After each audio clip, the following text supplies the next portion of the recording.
Hey, what's going on, guys? It's Jack. Back again to talk about Binding Heal and the craze that is kind of sweeping the Holy Priest community right now.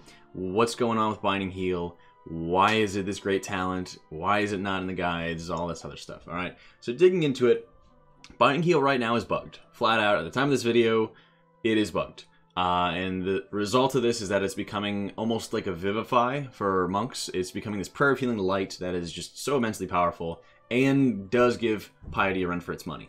The difference basically between the two is that they're both really good on the same kind of fights, because Binding Heal does a very good job of healing what Prayer of Mending would be healing otherwise. So you have the option between more Prayer of Mendings and Binding Heal. You know, a spammable ability rather than more pressure on you to use one ability on cooldown more and more often. So keep that in mind. The bug for Binding Heal right now, it's not always guaranteed to heal the target, and it's not always guaranteed to heal the caster either. So you have this weird situation where sometimes it's just going to heal 3 random people that you have no idea of. If for the cost of a heal, you're getting totally random healing out there, but it's more likely than not to be efficient. And this really gives you, well, extremely efficient healing that you're getting out at like the price of a heal. You know, it's super, super crazy efficient and has both Holy Word interaction. I had originally sort of poo-pooed the idea of using Binding Heal before I knew it was bugged, and the reasoning for this was more of it kind of was doing things that you would use better spells to do. For example, if there's lots of damage going out, you're prayer healing, and that still holds true even if you're talenting into Binding Heal, you're still going to want to use prayer healing at really large AoE raid-wide damage, kind of like the Shadow Reflections on Kil'jaeden.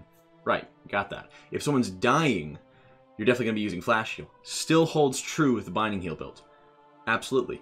But what I didn't really account for is the in-between. And the in-between, the skinny, really comes into a lot of the TOS fights, where there's so many times where there's not raid-wide heavy damage to justify prayer of healing, and individual targets are not taking tons and tons of damage. But there still is this kind of in-between, and you see it on so many different fights. You'll see it, for example, on Kil'jaeden, again, with the Armageddons. You're seeing a lot of dot damage going out, and it's very, very consistent on those targets. You're seeing it on Sisters of the Moon, and actually Mythic Sisters I was using nothing but Binding Heal.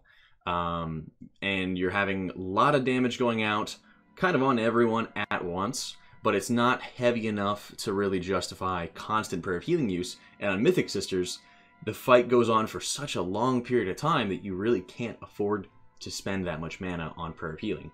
So for me, like I said, on Mythic Sisters, just about all I was casting there was Binding Heal, because there was enough damage that synergized and basically, like I said, does already do what Prayer of Mending thrives on. Like, Binding Heal is already doing the kind of healing that Prayer of Mending would ordinarily be doing. It's this kind of in-between, this light damage that's going out over a constant period of time. And what you're getting here is, as you're continuing to be using Binding Heal, it's healing the kind of that in-between, and it's also providing not bad healing, really, whenever there's raid-wide damage going out. So, you know, when the Wailing Soul's like on Desolate Host here, you know, and I'm solo healing the bottom side, there's enough damage there that I can be using Prayer of Healing, but if I need to extend my mana, I need to stretch my mana as far as I can, I really am just switching into Binding Heal so that I can further just be more mana efficient, you know?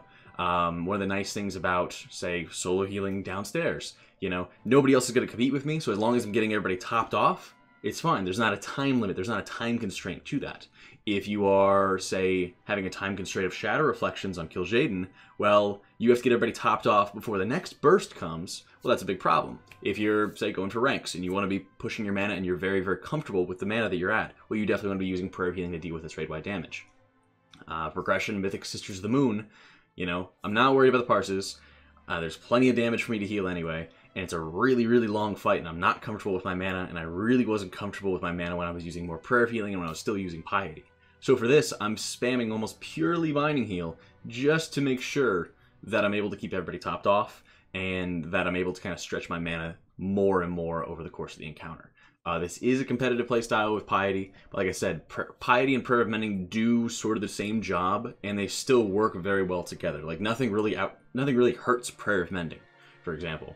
You know, as long as there's damage happening, as long as there's constant damage happening, Prayer of Mending gets to bounce, it has this effect, it's great. But when you have more and more of that damage, and, you know, Prayer of Mending is not spammable, well, Binding Heal comes in and keeps on doing this. So, at the time of this video, it is bugged, but if it goes into the future and they decide to fix this, hopefully not the day after this video gets published, what you're going to see is maybe more situational use of Binding Heal. And what this will involve is you definitely don't want to be running Pride As, for example, because even though Pride As is a top tier legendary for Holy Priests, the shield will provide anti-synergy that you really are not going to be wanting. And ideally, you'd probably just run with either Cloak and Velens, or you would run with Velens and Legs, for example, if you didn't need the legendary Cloak effect. What you do not want to be doing, though, is you do not want to run Enduring Renewal while it's still bugged.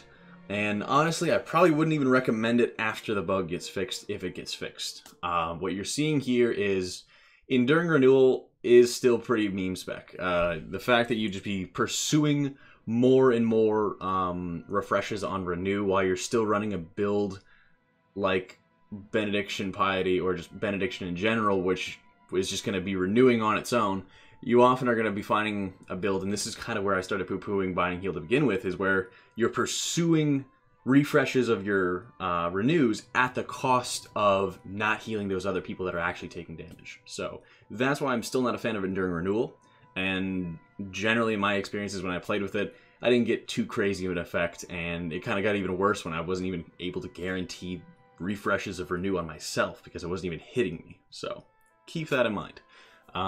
You definitely are able to cut out a lot of Prayer of Healing with this build. You definitely are able to do just crazy numbers with it.